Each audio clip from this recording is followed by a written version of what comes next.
GT Holidays. GT Holidays, South India's #1 travel brand.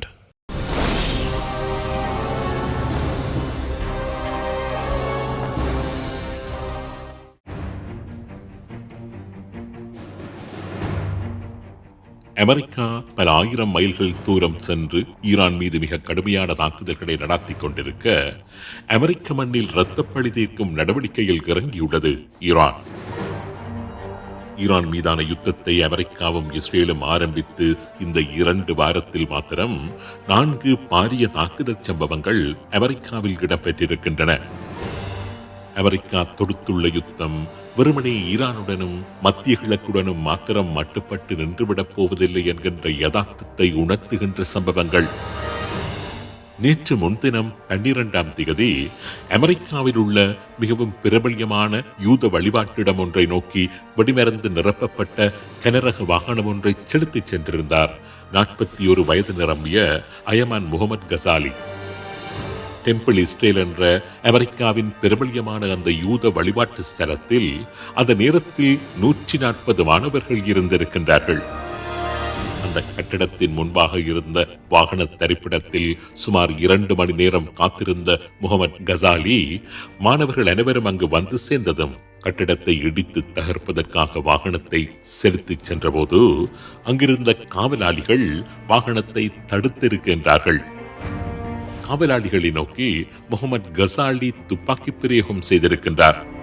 அங்கிருந்த 2 காவலாளிகளும் பதிலுக்கு துப்பாக்கி பிரயோகம் செய்ய வாகனத்தில் இருந்த வெடிபொருள் வெடித்து தாக்குதல்தாரி கருகி இறந்திருக்கின்றார். ஒரு பெரிய அனர்த்தம் மயிரிழையில் தடுக்கப்பட்டது. அந்த 2 காவலாளிகளின் துணிகரமான செயல் காரணமாக சுமார் 140 உயிர்கள் காப்பாற்றப்பட்டன. இந்த சம்பவம் அமெரிக்கா தனது சொந்த மண்ணில் எதிர்கொண்டு வருகின்ற ஆபத்தின் கனதியை வெளிப்படுத்தி நிற்கின்றது. அதே போன்று உலகம் முழுவதிலும் உள்ள யூதர்களை நோக்கி வந்து கொண்டிருக்கின்ற ஆபத்தையும் அது வெளிப்படுத்தி நிற்கின்றது. இந்த சம்பவம் இடம்பெற்ற அதே நாளில், அதாவது நேற்று முன்தினம், அமெரிக்காவின் வெர்ஜீனியா மாநிலத்தில் முகமது ஜொல்லா என்ற 36 வயது இளைஞன் ஊல் டொமினியோன் பல்கலைக்கழகத்தில் துப்பாக்கி தாக்குதலை மேற்கொண்டிருக்கின்றார். அல்லாஹு அக்பர் என்று கத்திக்கொண்டு அவன் மாணவர்களை நோக்கி துப்பாக்கி பிரயோகம் செய்ததாகவும், அந்த தாக்குதலில் ஒரு விரிவுரையாளர் கொல்லப்பட்டு 2 மாணவர்கள் காயமடைந்ததாகவும் தெரிவிக்கப்படுகின்றது. இந்த 2 தாக்குதல் சம்பவங்களும் அமெரிக்காவையும் இஸ்ரேலையும் ஈரான் இரத்த பழி வாங்கும் என்றும் பல களமுனைகள் திறக்கப்படும் என்றும் ஈரானின் புதிய சுப்ரீம் லீடர் அறிக்கை வெளியிட்டு சில மணி நேரங்களில் இடம்பெற்றிருக்கின்றன. இது வரும் ஆரம்பம்தான் என்று அமெரிக்காவின் FBI கூறியிருக்கின்றது. அமெரிக்கா முழுவதும் இதுபோன்ற தாக்குதல்கள் இடம்பெறலாம் என்று அமெரிக்காவின் அரசாங்கம் எச்சரித்துள்ளது.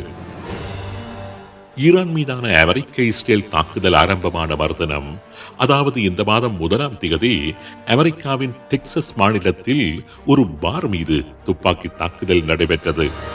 53 வயது தாக்குதல்தாரி அல்லாஹு அக்பர் என்று கத்திக்கொண்டு இயந்திர துப்பாக்கி மற்றும் கைத்துப்பாக்கி கொண்டு அந்த பாரில் இருந்தவர்கள் மீது மேற்கொண்ட தாக்குதலில் 3 பேர் கொல்லப்பட்டதுடன் 15 பேர் படுகாயமடைந்தார்கள். கொலையாளி ஈரான் பின்புலத்தை கொண்டவர் என்று அமெரிக்க காவல்துறை தெரிவித்தது. அடுத்த சம்பவம் அமெரிக்காவின் நியூயார்க் நகரத்தில் கடந்த 7ஆம் தேதி இடம்பெற்றது.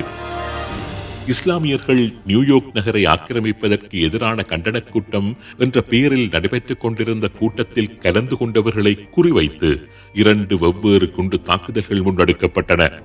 ஒரு தாக்குதல் துருக்கியைச் சேர்ந்த 18 வயது இளைஞனாலும், அடுத்த தாக்குதல் ஆப்கானிஸ்தானைச் சேர்ந்த 19 வயது இளைஞனாலும் முன்னெடுக்கப்பட்டது. தெய்வாதீனமாக 2 குண்டுகளுமே வெடிக்கவில்லை.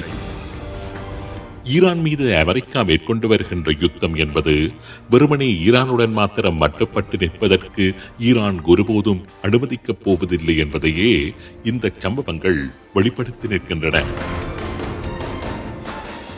ஈரான் என்பது கடந்த சில தசாப்த காலமாக வெறுமனே ஏவுகணைகளையும் ட்ரோன்களையும் மாத்திரம் உருவாக்கி கொண்டிருக்கவில்லை.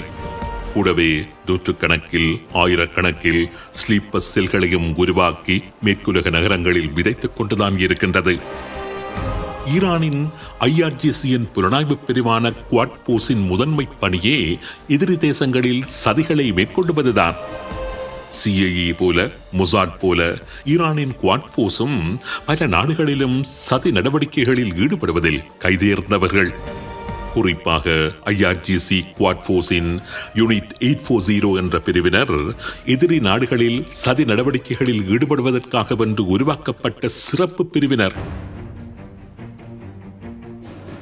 2022 ஆண்டு முதல் 2025 ஆண்டு வரையிலான காலப்பகுதியில் பிரித்தானியாவில் ஈரானின் உளவுப் பிரிவுகள் மிக ஆழமாக செயற்பட்டதாகவும், ஈரானிய அரசுக்கு எதிராக செயற்பட்டு வருகின்ற பலரை கடத்துவதிலும் அவர்களை படுகொலை செய்வதிலும் ஈரானின் யூனிட் 840 புலனாய்வு பிரிவு பல நடவடிக்கைகளை எடுத்திருந்ததாகவும் பிரித்தானிய புலனாய்வு பிரிவான MI5 தெரிவித்திருந்தது. 2022 ஆண்டு நவம்பர் மாதத்தில் ஈரான் இன்டர்நேஷனல் என்ற பாரசீக மொழி ஊடகத்தில் பணியாற்றி வந்த சிமா ஷபெட் மற்றும் ஃபராட் ஃபராசா என்ற 2 ஈரானிய ஊடகவியலாளர்களை பிரித்தானியாவில் வைத்து படுகொலை செய்தது. லண்டனில் உள்ள இஸ்ரேலிய தூதரகத்தை கொண்டு வைத்து தகர்க்க முற்பட்டது என்று பல சதி நடவடிக்கைகளை ஈரானின் இந்த யூனிட் 840 மேற்கொண்டிருந்ததாக பிரித்தானிய அரசாங்கம் குற்றம் சுமத்துகின்றது. பிரித்தானியாவின் லண்டன், ஸ்விண்டன், ஸ்டாக்போர்ட், ராச்டேல், மான்செஸ்டர் போன்ற நகரங்களில் சமகாலத்தில் பிரித்தானிய காவல்துறை மேற்கொண்ட பாரிய தேடுதல் நடவடிக்கைகளில் ஈரானின் யூனிட் 840 சேர்ந்த பலர் அண்மையில் கைது செய்யப்பட்டிருந்ததும் குறிப்பிடத்தக்கது. அமெரிக்காவில் சுமார் 130 ஈரானிய பிரஜைகளை அவர்கள் ஈரானின் ஸ்லீப்பர் செல்களாக இருக்கலாம் என்ற சந்தேகத்தின் பேரில் அமெரிக்க படையினர் கைது செய்து சிறைகளில் அடைத்து விசாரணை செய்து வருகின்றார்கள். அமெரிக்காவின் 8 மாநிலங்களில் உள்ள 9 நகரங்களில் மேற்கொள்ளப்பட்ட தேடுதல் நடவடிக்கைகளிலேயே இவர்கள் கைது செய்யப்பட்டதாக கூறப்படுகின்றது. அமெரிக்காவின் ICE பாதுகாப்பு பிரிவின் தரவுகளின்படி 670 ஈரானிய பிரஜைகள் ஸ்லீப்பர் செல்களாக இருக்கலாம் என்ற சந்தேகத்தின் பேரில் இதுவரை கைது செய்யப்பட்டு சிறைகளில் அடைத்து வைக்கப்பட்டு விசாரிக்கப்பட்டு வருவதாக தெரிவிக்கப்படுகின்றது. ஆக ஆபத்து மேற்குலகில் உணரப்படுகின்றது. மேற்குலகை நோக்கி ஈரானினால் அனுப்பப்பட்ட ஆபத்துக்கள் தடுக்கப்பட்டு விட்டனவா, அல்லது மேற்குலக புலனாய்வு பிரிவினரின் கண்களில் படாமல் அந்த ஆபத்துக்கள் தொடர்ந்து இருந்து வருகின்றனவா என்கின்ற கேள்வியின் பின்னால் ஒரு விடயம் தெளிவாக தெரிகின்றது. அமெரிக்க ஈரான் முருகல் நிலை என்பது வெறுமனே வளைகுடா பகுதிகளுடன் மாத்திரம் மட்டுப்பட்டு நின்றுவிடப் போவதில்லை என்பது மாத்திரம் தெளிவாக தெரிகின்றது.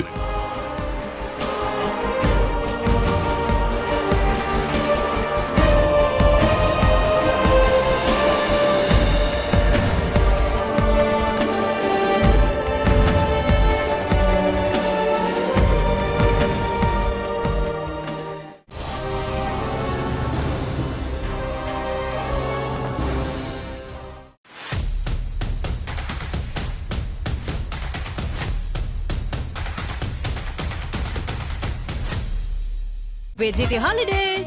GT Holidays, South India's #1 travel brand.